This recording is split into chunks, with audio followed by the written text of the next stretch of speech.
Bismillah. Assalamualaikum warahmatullahi wabarakatuh.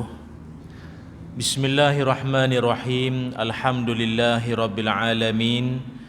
Wassalatu wassalamu ala rasulillah wa ala alihi wa sahbihi ajma'in. Qala rabbi shrah li sadri wa yassir li amri wahlul 'uqdatam min lisani yafqahu qawli. Allahumma aftah lana qulubana fi talabil ilmi warzuqna ikhlasu fihi wal amalu bihi wan nashru bihi hatta ya'tiyana al yaqin. Amin ya rabbal alamin. Amma ba'du. Alhamdulillah, syukur dan puji dipanjatkan ke hadrat Allah Subhanahu wa taala. Dengan izin, ketentuan dan kasih sayang Allah, dapatlah sama-sama pada malam ini kita dipertemukan di masjid di Saujana Impian Kajang ini. Terima kasih saya ucapkan atas jemputan yang sangat bermakna ini. Moga-moga pertemuan kita pada malam ini mengundang barakah di sisi Allah Subhanahu wa taala. Amin ya rabbal alamin, insya-Allah.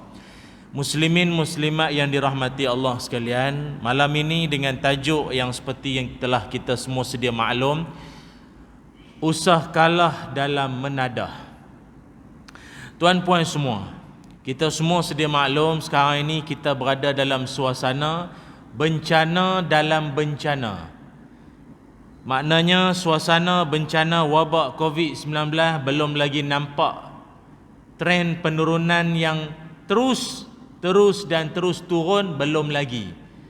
Dia macam main cak-cak dengan kita, kejap ada, kejap tak ada.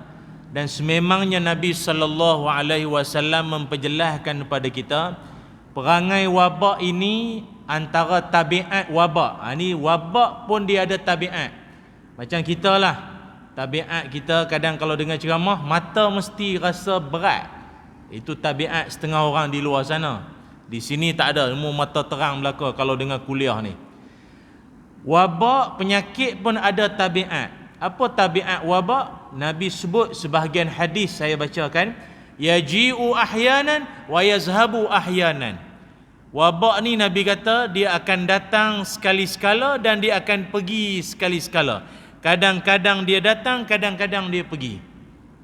Sebab itu kalau kita tengok kadar kes wabak COVID-19 itu kadang-kadang dia naik, kadang menurun, naik, turun. Dan sekarang bukan naik turun lagi dah, dia dah beranak jadi Omicron. Dia main beranak lagi. Dia, orang kesihatan kata lagi beranak varian ni dia lagi terror, lagi kurang ajar. Dia lagi kurang ajar lagi. Dia lagi terror lah daripada bapak-bapak dia yang corona lah apa yang lain-lain lagi lah. Jadi dalam suasana bencana wabak yang belum berkesudahan lagi, mari pula bencana banjir. Yang mana bencana banjir pada kali ini telah pun digelar oleh kebanyakan pakar-pakar sebagai the silent tsunami. Tsunami senyap. Kalau tsunami ataupun limpahan air secara dahsyat yang berlaku pada 26 Disember tahun 2004 di Aceh, di negara seberang kawan-kawan kita di sana tu, itu pun hanya sekadar 9.1 skala Richter. Tapi dia punya limpahan air tu yang dahsyat. Tapi pukulan dia tu sekali arung. Berbeza dengan banjir kita pada kali ini yang melanda kebanyakannya di Pahang, Selangor dan beberapa negeri yang lain. Dia secara perlahan-lahan, silent tsunami. Dia macam tsunami juga. Tak tsunami apanya, tengok Hulu Langat jadi apa? Seri Muda jadi apa? Mentakap jadi apa? Temerloh jadi apa? Tsunami, tak tsunami apanya. Orang yang bawa bot itu meredah banjir, terlanggar. Ingatkan terlanggar tunggul kayu, bukan. Terlanggar bumbung rumah. Kalau kebiasaan tuan-tuan tahu kawasan empangan, mana-mana kawasan projek empangan, biasanya tu dulu kawasan apa? Kampung-kampung yang ditenggelamkan air, so kerajaan bagi pampasan, rumah lain. Rumah dia orang akan ditenggelamkan jadi empangan. Banjir pun serupa itu. Naik bot terlanggar, ingatkan pokok kayu balak ke? Tak.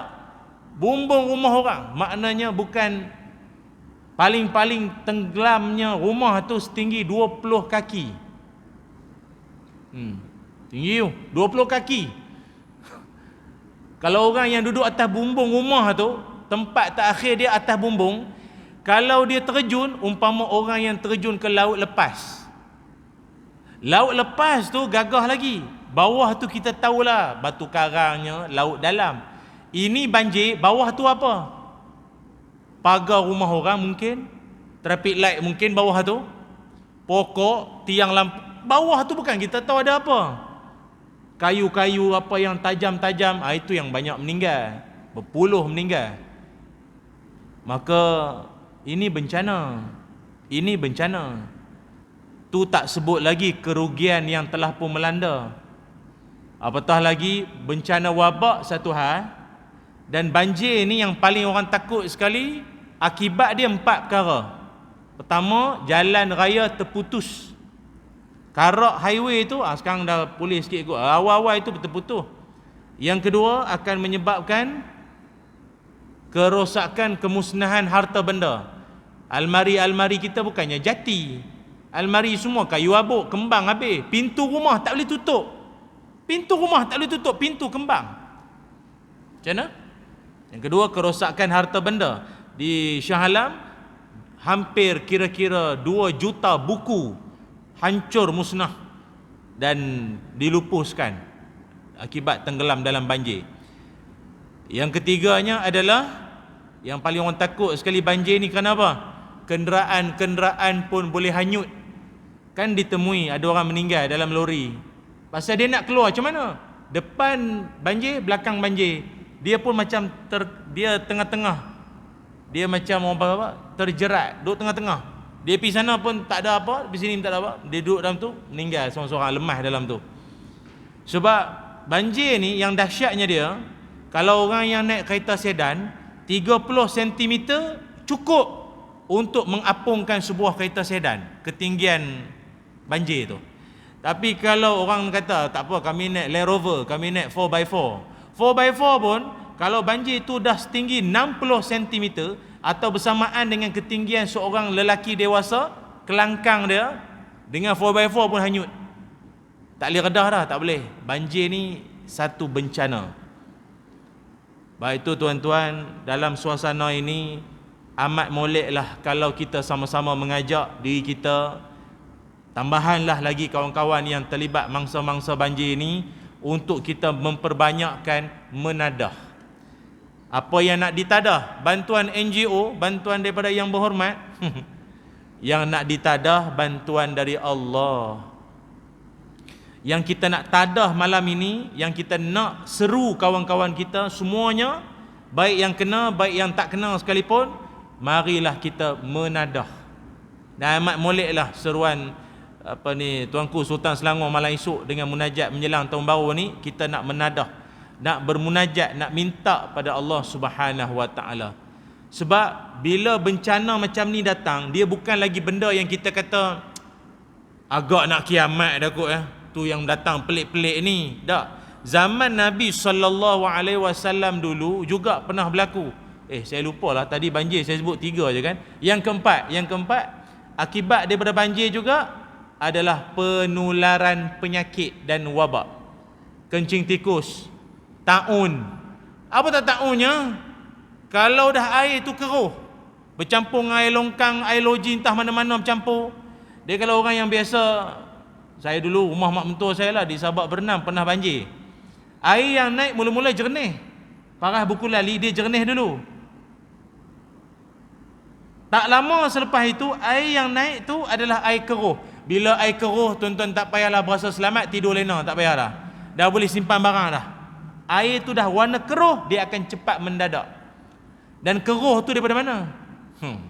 Tu yang tak tahu tu. Dah lah dengan COVID, dengan air keruh, dengan mana penyakit tak tahu. Mak saudara saya cerita, sebelum dia keluar rumah itu, sampah bertimbun. Lepas dia balik dah, air dah surut, sampah hilang. Mana sampah pergi? Hanyut ke rumah siapa? Tak tahu. Hanyut sampah. Sekarang sampah engkau, sampah aku, sampah aku, sampah engkau. Itu yang penularan wabak akan jadi lebih meningkat. Tu yang musim-musim banjir ni dinasihatkan minum air yang dimasak, minum kebersihan.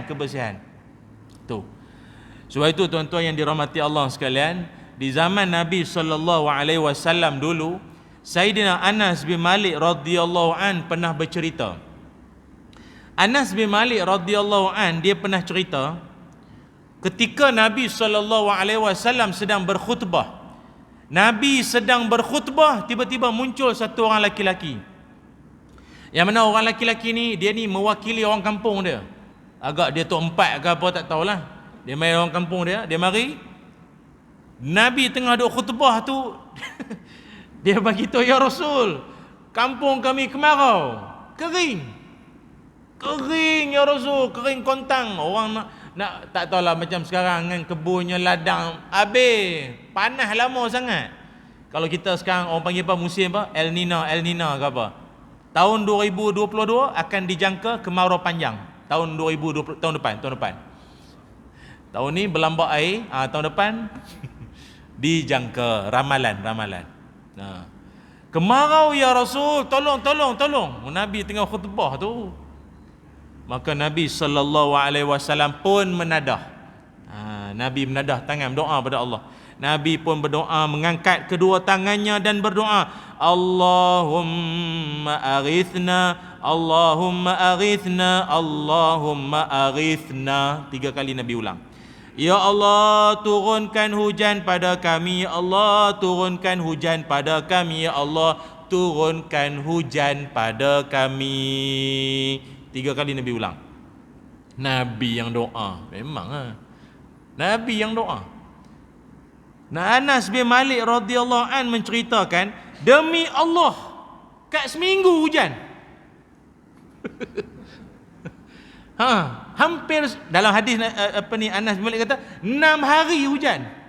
Hampir seminggu hujan. Kita hari itu bermula 17 Disember. Tahu tak? Hari apa? Jumaat ke Sabtu? 17 Disember. Bermula tu.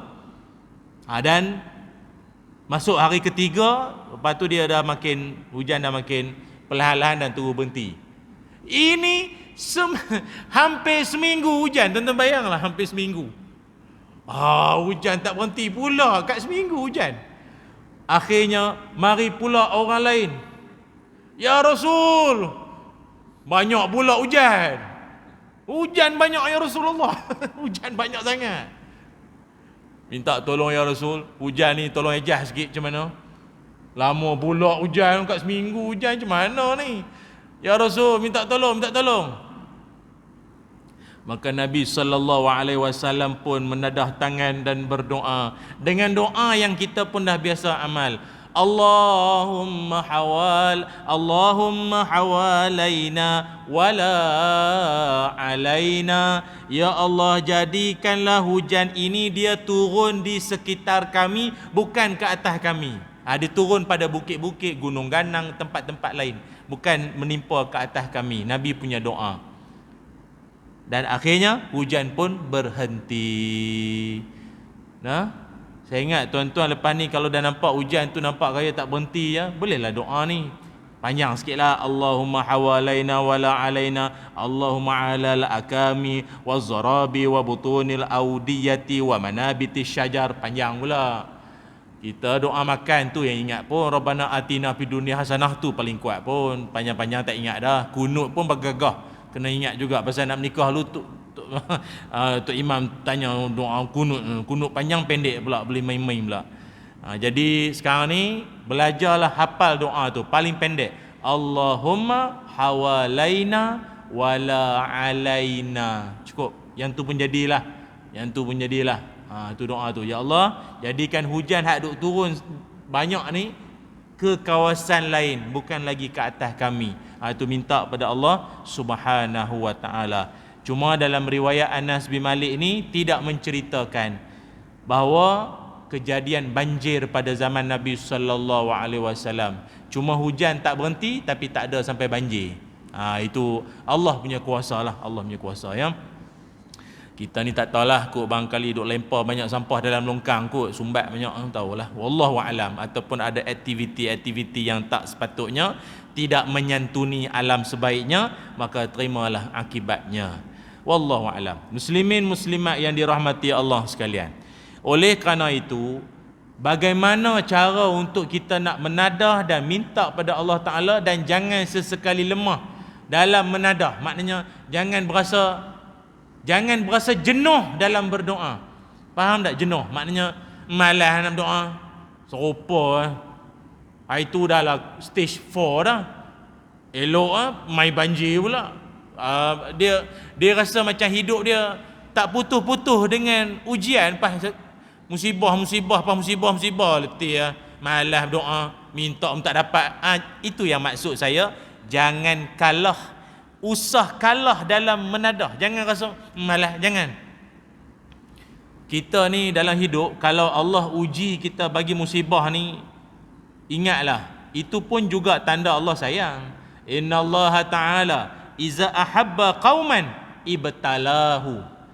Kata Nabi, Allah Ta'ala kalau dia cinta hamba-hambanya, satu-satu kaum, orang saujana impian ni ke, orang Bangi ke, orang Kajang ke, orang mana-mana lain menonton ni pun, tandanya Allah sayang kita, Allah bagi kita ujian, Allah bagi kita musibah. Itu tanda Allah sayang. Kalau tengok orang soleh dulu, musibah, ujian, macam-macam datang, pada dia tu satu kemuliaan. Satu kemuliaan. Orang soleh dulu kalau dapat benda musibah ni, dia anggap tu satu kemuliaan. Macam kita kan kadang anggap bala. Semua nak bala. Mari kita padan, bala. Orang soleh dulu, dia kalau musibah ni, dia anggap ini sebagai kemuliaan dari Allah. Dia tak pernah rasa keaiban pun tak. Macam contoh Imam Syafi'i. Imam Syafi'i ada sakit buasir. Imam Syafi'i sakit buasir. Malahan walau dalam sakit-sakit buasir tu pun, bukan boleh duduk lama, berdarah nanti lama, sakit buasir Imam Syafi'i. Tapi dia tak menganggap itu sebagai satu yang menyusahkan dia. Malah dengan sakit buasir itu, dia mampu mengarang 174 buah kitab. Yang sihat ni mengarang apa? WhatsApp pun tak karang dah, forward copy paste. Allah bagi sakit, Allah bagi apa jua kemudaratan sekalipun, pada orang soleh ni dianggap ini tanda Allah sayang. Sampai kan ada di kalangan orang-orang soleh, ulama dulu, kalau tak sakit dia risau.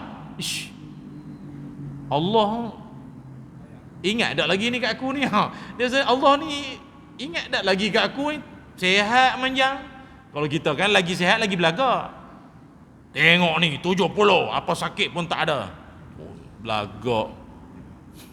Orang soleh dulu kalau sihat manjang, dia risau. Lama tak sakit ni. Lama tak sakit. Tuan-tuan boleh lah buat macam tu. Gilah swab test sikit, jolok hidung sikit, tengok okey tak okey. Kan? Kena rasa risau. Itu. Sebab itu, kalau dalam bab berdoa, khususnya dalam musim musibah, kita jangan sesekali rasa jenuh, jangan sesekali rasa putus asa daripada rahmat Allah. Sebab itu Nabi SAW pernah menyebutkan, antara tanda-tanda seseorang itu dia punya doanya itu, Allah tak terima punya doa. Allah tak terima dia punya doa dia disebabkan beberapa perangai-perangai dia.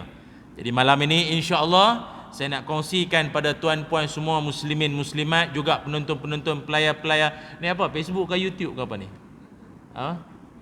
Cakap je lah. Kan? Tak kisahlah yang di rumah tu duk makan karipap ke keripik ke kempeyek ke apa tu, duk baring tu. Lain kali main masjid, tengok di rumah buat apa. Patutnya dah, ini yang Singapura kot, yang Brunei mana jauh-jauh. Kan? Tapi kalau rumah sebelah masjid tengok pakai telefon ni, mengarut. Itu memang tak patut sungguh. Kan? Ini ramai ni mungkin di Baghdad barangkali. Muslimin muslimat yang dirahmati Allah, apakah yang kita sebut sebagai tanda-tanda doa seseorang Allah tak terima. Allah maknanya doa dia itu payah sikit lah nak sampai. Nak dimustajabkan pun payah, Allah Ta'ala nak terima pun payah, kerana beberapa sebab. Yang pertama, ini kita nak kongsilah. Mungkin ada orang kadang dia ditimpa musibah macam-macam, dia kata dia berdoa serupa tu tak dapat. Tengok balik kau ada mana kurang tu. Pertama sekali, akibat kerana terlalu gopoh dalam berdoa. Apa makna gopoh dalam berdoa? Kelam kabut dalam berdoa. Bukan makna gopoh dalam doa tu cepat sungguh doa, ribut baca doa tu, Allah tonik, Allah benar, jahannam, dajjal kubur, amin. Itu bukan. Dia kalut kelam kabut dalam doa ini atau gopoh dalam berdoa ini, maksudnya Nabi sebut seseorang itu doanya akan diterima Allah kecuali orang yang berdoa dalam keadaan malam yasta'jal, selama mana dia tidak gopoh dalam berdoa. Sahabat pun bertanya, mal isti'jal ya Rasul, gopoh dalam doa tu macam mana? Jawab Nabi, yaqul qad da'autu wa qad da'autu falam ara yastajibu li fayastahsiru 'inda zalika wa yad'u du'a. Iaitu seseorang itu dia berkata, saya dah lama berdoa, macam-macam doa, minta itu, minta ini, tolak itu, tolak ini, minta, tak ada pun, tak dapat pun. Doa minta jauh daripada Covid, daripada PKP Mac 18 Mac 2020 hari itu sampai hari ni tak hilang pun. Tak hilang pun Covid, beranak lagi ada. Cocok dah. Ada sejahtera bawa sejadah bawa dah. Tak hilang pun. So macam mana? Mulut yang cakap macam tu, itu termasuk dalam kalangan gopoh dalam berdoa. Sabar. Jangan macam tu. Kalau bahasa budak-budak sembang ni, lu siapa? Kau siapa nak paksa Tuhan supaya segera makbul? Nabi SAW dalam sejarah, Nabi pernah berdoa, menadah tangan dan mendongak ke langit. Maknanya minta sungguh ni, bukannya minta biasa-biasa. Kita kan doa kan, kadang siku atas pohon, kadang lena siap tutup muka tu. Sampai Tok Imam tu alhamdulillahirabbil alamin, dah tepuk belakang, tepuk punggung dah, pompak. Taqabbalallahu minkum. Dia sampai orang sebelah punya tak ada jiwa betul berdoa. Nabi punya doa bersungguh, tadah tangan angkat, tengok ke langit. Maknanya Nabi minta sungguh ni.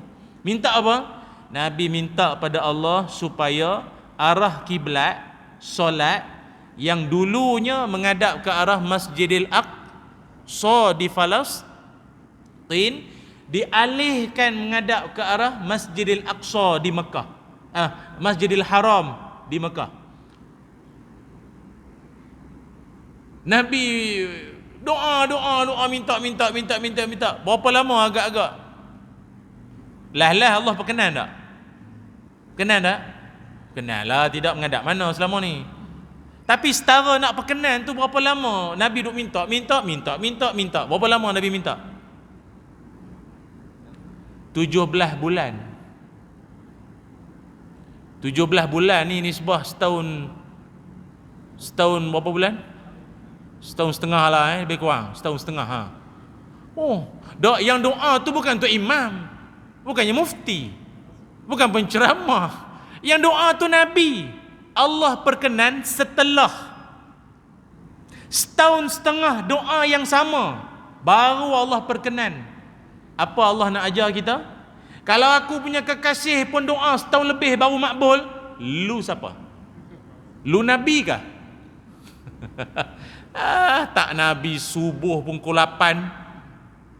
Orang sini kah? Zimbabwe. Isyak semalam pun tak semayang lagi, nak kira isyak malam ni, yang semalam pun tak qada lagi, lepas tu sibuk tanya doa tak makbul. Semayang maghrib pun lepas drama, semayang asar lagi 3 minit nak maghrib, lepas tu sibuk tanya mana aku punya doa tak dapat-dapat. Kau dengan Tuhan buat lebih kuranglah Tuhan buat dengan kau. Itulah. Jadi maknanya kita tak boleh gopoh. Kita ni dengan Allah Ta'ala bukan macam kita dengan YB yang berhormat tu. Dengan itu pun buat surat minta peruntukan, nak tambah kipas. Jemaah hangat, isu pun hangat. Mintalah buat surat pun pakai pen 2 batang, warna lain-lain. Nak bagi tahu kata masjid tak ada duit. Pas kilometriko pakai pula pen lain bersambung warna, dia itu tandalah cara nak dapat bantuan cepat. Pakai 2-3 pen bertukar-tukar warna, bagi nampak kata susah sungguh ni. Agak ni hanyut sungguh kan, pen-pen pun hanyut kat dia orang ni. Minta tolonglah kan. Itu pun esok terus dapat ke? Belum lagi. Banyak lagi tempat lain mohon bantuan, mohon sumbangan. Sabar. Baru doa petang semalam, pagi ni minta makbul. Relax.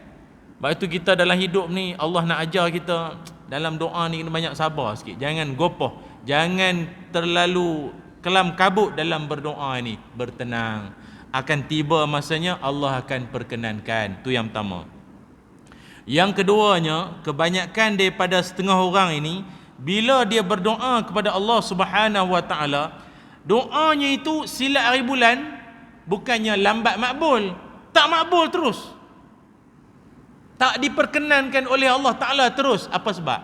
Kalau tadi yang pertama sebab apa? Kalut, gopoh.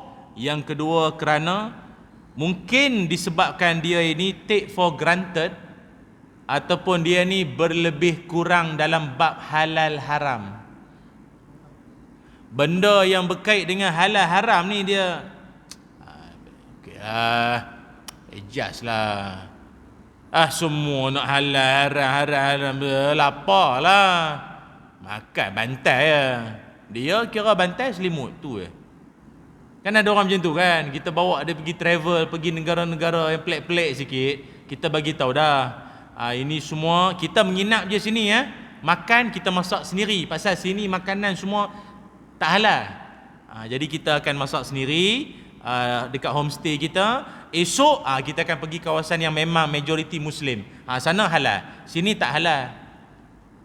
Mari seorang Pak Haji tu, malam tu berasa keruk kerak perut lapar. Dia ajak kawan dia, jom. Ini bagi tahu dah kata haram. Memanglah haram. Darurat, kau tahu tak? Ini bukan Malaysia. Malaysia boleh lah kiri kanan banyak jual halal semua, tak payah bubuh logo pun kita tahulah. Darurat kita ni. Saya nak betulkan sikit lah pandangan orang kita ni pasal darurat ni. Pasal saya tengok orang kita ni mulut dia laju sangat pasal darurat ni. Demi menghalalkan benda haram, jadi semua jadi halal dengan perkataan atau dengan menunggang kalimah darurat. Tuan-tuan tahu tak, darurat ni orang dulu bagi contoh apa? Kalau dalam hutan tu, kalau dah tak ada apa nak makan, tiba lintas babi seekor. Boleh kot dalam masjid sebut babi? Dah memang nama dia babi. Nak sebut apa lagi? Khinzir. Bunyi macam masuk Islam pula khinzir. Babi tu kan. Boleh kot kalau sabar dulu. Habis tumbuhan-tumbuhan yang ada ni habis cari dah ke? Buah-buah yang ada kau tak makan ke? Kira nampak binatang tu kan memang teringin. Cendawan kan apa, takkan tak pokok akar pokok takkan tak boleh cari lagi. Terkam binatang tu. Dan kalau dah tak ada apa sangat, pokok pun dah memang kemarau ke apa, memang itu yang ada, itu pun bukan sampai kenyang, takat boleh tara hidup Macam baru ni kejadian banjir. Kalau nak diikutkan darurat sekalipun, banjir, rumah pun hilang entah ke mana, nak balik pun nanti boleh mengancam nyawa. Boleh atau tidak diambil hak orang? Boleh tak? Kalau nak ikutkan, tak boleh ambil hak orang. Musibah macam mana pun tak boleh ambil. Tapi kalau dia ambil sekalipun, nanti bila keadaan dah kembali reda, dia wajib pulangkan balik atau ganti balik. Tapi sekarang ni tokey tu dah halal. Tapi yang dihalalkan tu makanan kot. Oven, mesin ATM, dia tak halal. Dia tak sebut pula halal. Yang dia halal makanan, roti-roti apa kan. Setakat nak survive, tu cerita lain. Tuan-tuan ingat Islam ni macam tu lah. Semudah itu lah. Darurat, ambil, pecah kedai. Ini satu pengajaran. Lain kali jangan buat macam tu. Kalaupun jadi macam tu, ganti balik. Dia kena ganti balik. Itu dalam Islam. Oh ya Allah, ni takut Rupanya salah satu penyebab doa seseorang itu tidak diterima Allah adalah kerana dia berlebih kurang soal halal haram. Boleh ambil itu. Nabi SAW pernah menceritakan bahawa ada satu peristiwa di mana ar-rajulu yutilu safar asy'asa aghbara yamuddu yadayhi ila sama ya rab ya rab wa mat'amuhu haramun wa mashrabuhu haramun wa malbasuhu haramun. Nabi SAW bersabda dalam satu hadis, kata Nabi, ada satu orang laki-laki ni dalam permusafiran. Dia ni orang merantau, orang mengembara. Dan dia juga seorang yang orang merantau kan, bukannya duduk dalam zaman dulu, bukan duduk dalam kereta aircon sedap apa. Dengan tunggangan dia tu barangkali dengan berdebunya, rambut kusut, masai, baju tak tahu bau ketiak peluh ke apa. Dalam pada itu dia masih lagi menadah tangan, ya Rob tu maknanya wahai Tuanku, wahai Tuanku, wahai Tuanku. Dia berdoa kepada Allah. Agak-agak tuan-tuan, doa dia makbul tak? Doa dia makbul tak? Kalau nak ikutkan, ulama-ulama menyebutkan bahawa doa laki-laki si pengembara tadi tu, kalau ikutkan SOP, kalau ikutkan standard prosedur doa, patutnya makbul. Sebab apa? Pertama sekali, dia adalah seorang musafir. Salah satu da'watun yustajabu lahunna la syakka fihinna. 3 doa takkan ditolak Allah. Pertama, da'watul mazlum, doa orang yang dizalimi. Siapa sini pernah kena scam? Doa. Doa. Yang kedua, wa da'watul musafir, doa si pengembara, musafir. Wa da'watul walid ila walidihi, doa mak bapak terhadap anak-anaknya. Salah satunya doa siapa tadi? Musafir. Patut makbul. Jadi apa cerita, apa jadi? Nanti dulu. Yang kedua, laki-laki tadi kalau ikutkan sudah menepati syarat kedua, iaitu dia ni seorang yang pakaiannya tak terurus, berdebu, tak berapa segak, tak berapa smart lah, berdebunya baju tak tahu peluh ngapa kan. Oh, memang itu pun antara tanda-tanda doa nak makbul ke apa? Salah satunya juga. Sebab itu kalau tuan-tuan perasan, kenapa raya haji orang tak tempah baju raya berbanding raya puasa? PKP tak PKP, tempah. Kalau raya haji biasanya orang pakai baju raya puasa. Kenapa tak tempah? Tak tahulah, ke tuan-tuan tempah juga. Oh, memang kayangan ni. Biasanya raya haji ni atau orang yang sedang ibadah haji ni, pakaian dia macam mana? Kalau orang dalam ihram lah, senang faham, ihram umrah ke apa kan, kita kan pakaian macam mana? Pangkat berpaku macam mana pun mana ada. Dengan ketiak ke apa, mana pakai wangian, tak boleh pakai wangi-wangi, tak boleh dalam ihram, tak boleh. Dengan rambutnya kan kita. Rupanya dalam keadaan itu juga bagus berdoa. Sebab itu kalau doa atau solat istisqa, doa minta semayang minta hujan, antara syarat dia apa? Tanah lapang dan berpakaian seperti lusuh, kepiah pun yang kuning-kuning sikit kot, agak lah baju pun macam tu lah. Dia jangan pakai tie, coat, smart, baju samping tengkolok siap. Dia menampakkan hina. Laki-laki yang musafir tadi tu menepati syarat kedua, berdebunya apa semua, tapi doa tak makbul. Kenapa? Belum lagi, nanti dulu. Yang ketiga, laki-laki itu juga melakukan satu perbuatan di mana sepatutnya doa dia makbul. Apa dia? Tangan dia sudah tadah ke langit. Sebab itu tuan-tuan jangan malas sikit lah. Tok Imam duk baca, tangan jangan duk tadah betul-betul. Minta betul-betul kesungguhan. Kita kan budak-budak minta duit mak. Itu. Ni apa? Sebelah tangan macam tu, sombong. Minta rendah hati, tadah ke langit, tadah tangan. Rupanya memang disebutkan inna rabbakum tabaraka wa ta'ala hayyun karimun yastahyi min 'abdihi idza rafa'a yadahi ilahi an yaruddahuma sifran. Disebutkan bahawa sungguhnya Allah Ta'ala itu maha tinggi, maha kaya, maha mulia. Allah malu. Allah juga malu. Malu macam mana? Malunya Allah terhadap orang yang menadah tangan lalu doanya tak diperkenankan Allah. Allah malu. Artinya Allah akan perkenankan. Pasal dia tu minta sungguh, dia minta menadah sungguh ni, minta betul-betul. Tapi saya fahamlah orang kita ni kadang dia ada sebab doa kan bahasa Arab. Kita bukan orang Arab. Kalau setakat 5 minit punya doa tu gagah lagi lah.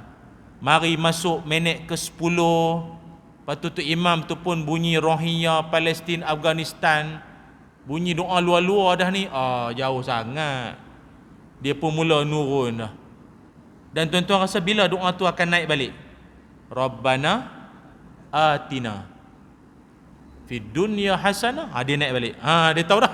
Dia tahu. Sebab tu saya cadang untuk imam lepas ni, lepas Rabbana atina tu sambung doa lain pula. Kita naya makmum sikit. Saya sekali lah cari pasal. Itu tanda-tanda imam yang akan diboykot ataupun kena left group. Doa tu dia kena ada sungguh sikit, bersungguh. Itu. Yang tiga. Yang keempat, kalau ikutkan lelaki musafir tadi, dia sudah menepati syarat yang keempat. Apa dia? Ilhah. Ilhah ni maknanya mengulang-ulang permintaan tu. Sebab tu tuan-tuan macam Ya Rob, Ya Rob, Ya Rob. Macam kita kan? Ya Allah, Ya Arhamar Rahimin. Sebutlah Asma'ullahil Husna yang 99 tu. Ya Razak, Ya Jabbar, Ya Muntaqim, Ya Allah. Sebelum tuan-tuan nak minta apa-apa, depan tu Ya apa? Ya Razak, Ya Latif, Ya Rahim, Ya Rahman. Benda tu kalimah tu di depan. Dan ulang. Itu cerita dia. Jadi maknanya laki-laki itu sudah menepati 4 syarat. Tapi kenapa dia punya doa dia masih tidak dimakbulkan oleh Allah Ta'ala? Rupanya di hujung hadis Nabi menyebutkan, wa ma ta'amuhu haram wa mashrubuhu haram wa malbasuhu haram. Dia ni makanan dia sumber haram, minuman dia bersumberkan haram, pakaian dia pun haram, serba-serbi yang melekat di badan dia tu haram belaka. Entah baju yang dia semayang ni pun, baju yang jiran dia jemur tingkat atas, terbang jatuh ke bawah. Dia kata ini rezeki dari langit, bukan lelaki kiriman Tuhan, jubah kiriman jiran. Dia ambil pakai. Bagus, sempoi punya. Orang lain rumah masuk air, engkau kepala masuk air.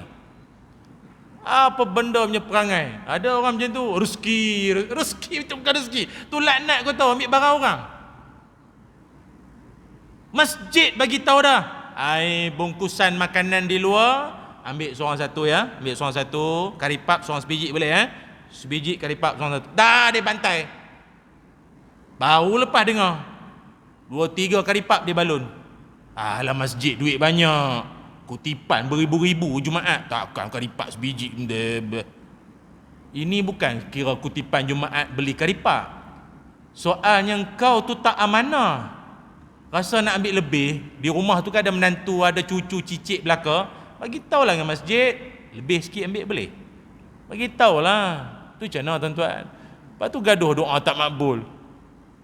Baru aku tahu aku punya karipap lebih. Tu dah tu. Tak apalah, tu zaman dulu, tak sebelum banjir lah. Ni pasca banjir ni insaf sikit lah, kena berubah sikit. Kawan-kawan kita duk cerita NGO pergi ke rumah-rumah bangsa, pergi ke rumah-rumah bangsa, tanya acik ni apa, beras apa semua okey ada? Tak ada apa, tak ada siapa datang, tak ada apa. Langsung tak ada, roti ke apa, tak ada. Tipu. Di dapur dia beras boleh buka kedai runcit, bertimbun beras. Ada tak jadi macam tu? Patut musibah datang makin jadi baik, makin insaf, tak berubah situ kan. Saya sebenarnya bila tengok musibah ni, sikit sebanyak Allah nak tunjuk tau, kita ni siapa, perangai sebenar kita siapa. Yang sembang karinya, pegang menyapu kat 2 jam, kamera je lebih, pegang mop je lebih, kamera tak prak, kerja tak jalan pun ada. Yang mangsa-mangsa yang menipu pun ada, menipu. Cakaplah betul-betul, makcik dah ada dah, beras dah ada, cuma ada roti ada dah. Cakaplah apa tak ada. Ataupun dah. Oh, makcik banyak dah dapat ni. Makcik cadang pergi rumah tu depan tu. Rumah depan tu apa pun tak dapat. Kami rumah depan, rumah belakang, lorong belakang banyak tak dapat. Pergi rumah tu. Kan bagus macam tu, cadangkan. Rakan-rakan NGO ni kadang dia orang bukan tahu mana rumah lorong mana. Oh, ada lagi rumah belakang-belakang, ada rumah lagi tak tahu. Bagi tahulah. Ini semua bolot sendiri. Dahlah musibah banjir, patut makin meningkatkan pahala, dah berdosa. Allah, tahulah tuan-tuan. Ingat, punca kenapa doa tak dimustajabkan Allah adalah kerana kita berlebih kurang soal halal haram. Tu yang kedua. Yang kedua. Yang ketiganya adalah mengapa sesetengah orang dia menadah tangan berdoa kepada Allah Subhanahu wa taala, namun doanya itu seolah-olah tidak dimustajabkan oleh Allah Subhanahu wa taala. Mungkin kerana yang ketiga, dia hanya berdoa ketika susah saja. Time-time susah baru nak kalup doa. Ya Allah. Oh, dulu masa tengah relax, masa baru lepas boleh rentas negeri, rentas daerah, kau pulun pergi pantai, pergi sungai, kau berkemah, masuk resort, masuk hotel, check in sana sini, makan siakap sama sotong. Kau tak ingat, sikit pun tak ada. Sekarang jadi baru nak ya Allah. Nabi tegur perbuatan macam tu, jangan. Nabi SAW bersabda, riwayat daripada Abu Hurairah radhiyallahu an, man sarrahu an yastajiballahu lahu inda syada'idi wal karbi falyuksiru du'a fir rakha. Apa maknanya? Nabi SAW bersabda, siapa-siapa yang nak Allah mustajabkan doa dia waktu dia susah, waktu dia rebah, waktu dia jatuh berniaga, tak jalan, lingkup sana sini, kena tipu sana, dia susah. Waktu tu yang kita paling harap doa kita Allah makbul, kan? Nabi ajar lain kali, kalau nak doa kita makbul ketika susah macam ni, masa senang dulu-dulu kau kena banyak-banyakkan berdoa. Cuma kita ni pula jujur cakap, masa tengah senang nak doa apa? Macam tak ada modal nak doa, habis semua ada. Nak doa rezeki, pencen. Tak pencen pun anak cucu balik salam dengan tok ki dia, salam dengan bapak dia ni, salam sendal. Ada sendal, faham sendal? Ke tuan-tuan pakai transfer account lah. Abah duit masuk. Oh. Kan masih lagi tradisional, kaut kan. Salam kokot. Ingatkan kokot dalam kenduri ya, rupa. Dengan abah dia pun macam tu juga. Salam dengan abah. Tapi yang best abah dia pun ni juga malu-malu lah. Tak payah. Tak payahlah. Ni COVID ni tak payahlah. Ayalah. Payah-payah pun. Ya Allah. Saya bilang tak payah, kata P. Ramli ya. Saya bilang tak payah. Ambillah Cik Ramli. Saya bilang tak payah. Allah. Dia sebenarnya kalau anak kita bagi duit, ambil lah. Ambil lah. Pahala siapa? Dia lah. Kita dapat dah. Nak beli apa-apa tu, dia pahala untuk dia. Dapat pahala dia. Alhamdulillah. Muslimin muslimat yang dirahmati Allah sekalian. Salah satu daripada cara untuk kita nak supaya doa kita dimustajabkan oleh Allah adalah dengan banyakkan berdoa ketika kita dalam keadaan senang, dalam keadaan tenang. Walaupun tak ada masalah, tak ada musibah melanda apa pun, doa je lah. Kita dalam hidup ni banyak permintaan lah. Minta supaya meninggal dalam husnul khatimah, minta supaya ditetapkan iman, minta supaya Allah pelihara akidah kita. Marilah macam-macam ancaman, pahaman pelik-pelik apa, tapi akidah kita masih terpelihara, terjaga. Minta pada Allah supaya masukkan kita dalam syurga, masukkan kita ini dalam kalangan orang yang dipelihara daripada fitnah dajjal. Banyak doa ni. Cuma ada setengah orang kata tak tahulah apa nak minta, dapat belaka dah. Sihat-sihat. Kiri kanan kena COVID ni, saya okey. Saya tak COVID, saya kobis, makan kobis je. Janganlah macam tu, doalah, banyak doa pada Allah ketika senang. Nanti masa susah Allah Subhanahu Wa Taala akan ingat kepada kita. Yang seterusnya, yang keempat, mengapa sesetengah doa ini tidak sampai ataupun mungkin sukar untuk nak dimakbulkan oleh Allah Subhanahu Wa Taala adalah kerana di dalam doa kita tidak sertakan selawat ke atas Nabi sallallahu alaihi wasallam. Kata Sayyidina Umar Al-Khattab radhiyallahu an, inna du'a mauqufun bainas sama'i wal ardi la yas'adu minhu syai'un hatta tusalli ala nabiyyika sallallahu alaihi wasallam.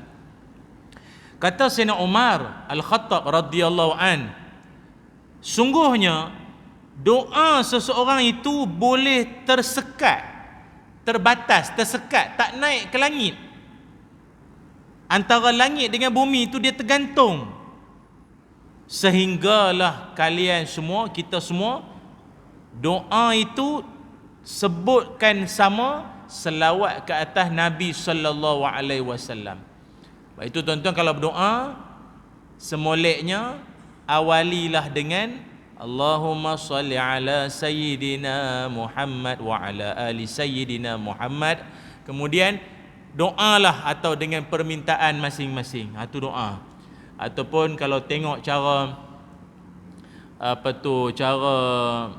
Nabi Sulaiman punya doa, dia punya perangai Nabi Sulaiman ni kalau dalam doa dia tak tinggal doa untuk mak bapak. Rabbi auzi'ni an ashkura ni'mataka allati an'amta alayya wa ala walidayya. Kan dia kata, ya Allah, jadikan aku ni orang yang bersyukur nikmat engkau, apa macam-macam nikmat kerajaan, nikmat aku kekuasaan, boleh bercakap dengan binatang apa semua ni, dan seperti mana pada mak bapakku.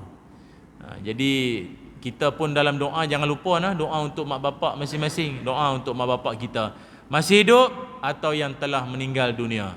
Ada yang kata, saya ni bukan tak nak doa ustaz, bapak pun dah meninggal. Tak apalah doa yang dah meninggal. Tapi kalau yang masih hidup, bapak mentua, elok doalah pak mentua sekalipun, doalah. Tapi sekarang ni bapak sendiri pun dah meninggal, pak mentua pun dah meninggal. Tapi saya nak juga doa juga untuk yang hidup ni. Carilah pak mentua baru. Itu kita cadanglah. Sebab dia nak juga doa yang hidup ni. Yang meninggal tak apalah, yang doa bapak yang hidup. Kita cadang cari mertua baru kalau dia beranilah. Tapi banyak ni tak apa berani dah ni. Dia dah relax cukup lah. Kan dia kata musibah pula, bala dia tu. Tak faham, tak apalah. Tu yang keempat. Dan yang kelima, dalam ini penting. Dalam doa ini tak apalah, ini saya ingat tuan-tuan pun tak adalah buat sangat, tapi saya sekadar berpesan sajalah. Dalam doa jangan duk jerit-jerit. Jangan melantangkan suara ketika berdoa. Dia falsafah doa ni ketundukan, kerendahan hati, falsafah doa. Dia bukannya menjerit-jerit, jangan. Sebab dalam Quran Allah Taala rakamkan Nabi Zakaria alaihi salam, Waktu Nabi Zakaria berdoa kepada Allah dengan nada yang sangat romantik, membisik-bisik punya bahasa ataupun nada. Iznada rabbahu nidaan khafiyya. Nabi Zakaria itu berdoa kepada Allah dengan suara yang lembut. Tu. Dia doa kepada Allah ni suara kena lembut. Jangan doa ya Allah Allah Allah Allah Allah Allah. Jangan. Kau senak ke apa? Kau pergi buang dulu. Datang doa. Jangan dia buat mengarut doa ni. Jangan dia doa pada Allah ni dia kena santun. Dia kena santun sikit. Sebab yang kita minta ni bukannya makhluk. Allah, zat yang maha agung. Segala-gala maha tu kita kena minta tu dengan tapi yalah tu saya kata saya boleh bagi tahu je lah tuan-tuan ni pun tak adalah buat macam tu sangat. Biasa yang dia buat perangai macam ni orang negara luar lah. Macam tuan-tuan biasa kalau pergi umrah kan, atau macam sekarang lengang sikit. Puak-puak tu tak apa nak ramai lagi. Yang Bangladesh, India betul lah. Dia orang tu kan kalau dapat sampai ke Multazam kan doa ya Allah, tenggelam kita. Dia punya doa kuat. Ya Allah, la la ya Allah, la la la dekat Kaabah tu kan, dekat apa tu Multazam tu. Kat Multazam. Kita kan nak sampai ke situ sikit punya payah, merempuh orang dah sampai situ nak doa. Dia sebelah kita, Allah ya Allah la la la la la baca. Ya Allah. Kita sampai lupalah nak minta apa. Kuat sangat volume. Dan kita macam nak cuit tanya dia, "Alo brother, you bunuh orang ke? You punya minta macam macam you sudah bunuh orang ni." Relax. Doa dengan Allah tenang. Tuan-tuan yang dah pernah pergi umrah mesti tahu mesti jumpa dia, mesti jumpa. Nak doa macam tu punya nada. Dah Allah ajar dah. Kau doa dengan aku, tenang, relax. Memang hidup kau menggunung dosa pun tahu. Mana anak dara orang kau tak terekam, tahu. Mana duit orang kau tak curi, tahu. Mana selipar orang masjid kau tak balas, tahu. Relax. Relax. Doa tenang-tenang. Jangan ni sangat, over sangat. Takut silap hari bulan doa kita tak diterima nanti. Na'udzubillah min zalik. Jadi saya kira cukuplah setakat ni saya tuan-tuan. Mudah-mudahan perkongsian malam ini memberikan manfaat dan ada satu kesedaran bahawa doa kita insya-Allah Allah perkenankan.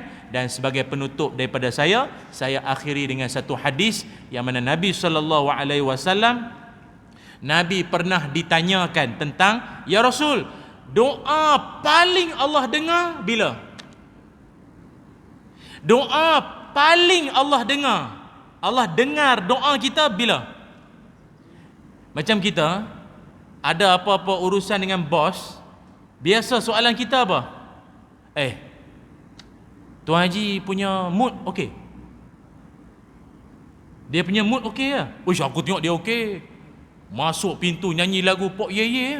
Selamat tinggal. Itu agak minta cuti dapat ni. Agak kalau minta dapat ni. Kita tanya mood dulu kan?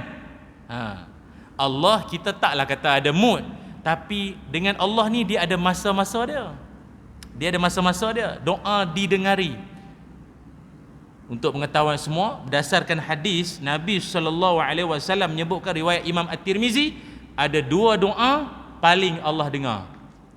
Dan dua waktu doa ini yang paling Allah dengar ini saya akan kongsikan pada pertemuan akan datang lah, insya-Allah. Itu pun kalau panggil lah. Kalau tak panggil saya tak datang lah. Macam mana tuan-tuan, boleh? Itu namanya promosi. Promosi hujung tahun untuk 2022. Ada. Sian tuan-tuan duk tunggu, tangan nak cutip, marah pula, baling pen pula. Dua waktu tersebut kata Nabi, pertama sekali jaufal lailil akhir, pada hujung-hujung malam.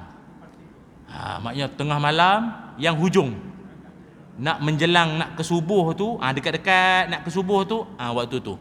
Senang faham ni waktu-waktu sahur tu lah. Waktu sahur kan. Time tu minta pada Allah. Isteri tengah duk berdengkur kerah tu, doa. Doa time tu. Tak tahulah tuan-tuan nak minta apa, saya tak tahulah. Mentang-mentang boleh rentas negara ni banyak minta ni. Dan yang keduanya, pertama tadi bila? di hujung malam. Yang kedua, wa duburas salawatil maktubat. Ini senang. Ini tak payah tunggu tengah malam. Iaitu bila? Setiap kali lepas solat fardu. Tiap kali lepas solat fardu, jangan tinggal. Saya duk perhati ada orang, lepas tu imam bagi salam saja, wirid sikit, dengan wirid-wirid dengan doa apa pun tak ada, terus keluar dah. Lagi teruk, saya tak tahulah macam mana bunyi pun kita tak tahu. Tengah tahiyat akhir tu, bunyi start motor lah. Laju, kau tahiyat atas motor ke apa ni? Relax. Doa lah sekejap. Tak boleh ustaz, saya ni Tesco pula, Lotus. Lotus dah nak tutup, jadi saya kena cepat. Pergilah kau punya Lotus. Tak apalah, mungkin dia tak doa dengan imam, tak dah lah sekejap. Lepas solat fardu, itu doa paling didengari oleh Allah Subhanahu wa ta'ala. Moga-moga penutup hadis itu sebagai satu yang bermanfaat untuk kita dan sama-sama kita amalkan insya-Allah. Dan saya nak doakan pada semua sekali rakan-rakan kita yang juga diuji dengan musibah banjir, moga Allah Taala pelihara kita semua. Bismillahirrahmanirrahim. Allahumma salli ala sayidina Muhammad wa ala ali sayidina Muhammad. Alhamdulillahi Rabbil Alamin hamdan yuwafi ni'amahu wa yukafi'u mazidah. Ya Rabbana lakal hamdu kama yanbaghi li jalali wajhika wa azim sultanik. Allahumma inna nas'aluka ilman nafi'a wa rizqan tayyiba wa amalan mutaqabbala. Allahumma inna na'udzubika min jahdil bala wa darkis syiqa wa su'il qada wa syamatatil a'da wa 'adhalad da wa khabatir raja. Allahumma inna na'udzubika minal barasi wal junun wal juzam wa min sayyi'il asqam. Rabbana atina fid dunya hasanah wa fil akhirati hasanah wa qina azaban nar. Wa sallallahu ala sayyidina Muhammad walhamdulillahi rabbil alamin. Taqabbalallahu minna wa minkum. Aqulu qawli hadza wa astaghfirullahal azim li wa lakum. Assalamu alaikum warahmatullahi wabarakatuh. Wallahu a'lam.